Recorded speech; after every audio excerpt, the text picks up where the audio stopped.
नमस्कार दोस्तों, आज की इस वीडियो में आपको बताऊंगा इस सवाल का सलूशन। काफ़ी इम्पोर्टेंट सवाल है, क्लास 10th के बोर्ड एग्जाम में पूछा गया है।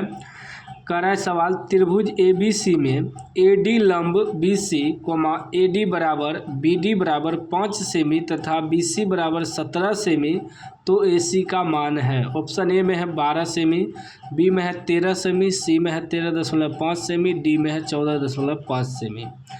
एक त्रिभुज है ABC, चित्र बना दिए हम। ABC त्रिभुज में क्या है कि AD एक लंब खींचा हुआ है BC पर। BC भुजा है ना, इस पे एक AD लंब है, वो हो गया A, ये हो गया D। लंब है जिसमें कि AD बराबर BD, मतलब AD भुजा और BD भुजा दोनों बराबर है। और इसका मान कितना दिया है, 5 सेमी। AD का भी मान 5 सेमी है और BD का भी मान 5 सेमी। तो AD यहाँ से यहाँ तक 5 सेमी, BD यहाँ से यहाँ तक 5 सेमी, ठीक ना। हमें कह रहा है और एक चीज़ दिया है, BC बराबर 17 सेमी। BC यहाँ से यहाँ तक ले BC 17 cm दिया है, तो हमें AC का मान निकालना है। AC कहाँ है, यहाँ है, यहाँ AC का मान निकालना है।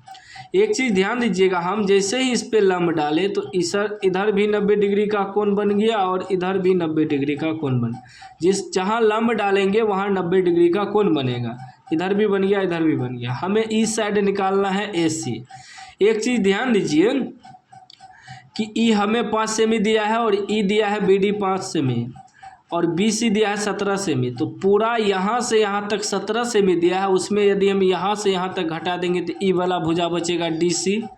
यहाँ लिख देंगे जो जो दिया है, ठीक ना।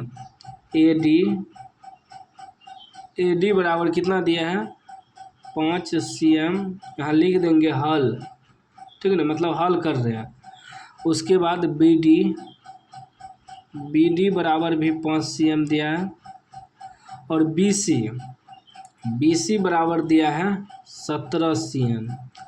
17 cm BC से हम क्या करेंगे, DC निकाल लेंगे। DC, तो DC कैसे निकालेंगे, DC निकालने के लिए हमें पूरा BC में से BD घटाना होगा। तो पूरा BC 17 है, इसमें से घटा देंगे, सॉरी DC निकाल रहे हैं ना, यहाँ DC लिखेंगे, DB लिखा गया, DC निकालना है। तो पूरा BC में से हम BD का मान घटा देंगे। तो 17 में घटा देंगे 5, तो कितना बचेगा, 12 cm जो निकला। अब हमारा DC निकल गया 12। अब आप ही दिमाग लगाइए, ई भुजा हमें निकल गया, तो ई भुजा आसानी से निकल जाएगा AC, क्योंकि 2 भुजा मालूम रहे तो तीसरा आसानी से निकल जाता है। अब यहाँ 90 डिग्री का कोण बन रहा है, तो इसका मतलब ये हो गया कर्ण, ये हो गया लंब, ये हो गया आधार। पाइथागोरस प्रमेय से निकल जाएगा। यहाँ लिखेंगे पाइथागोरस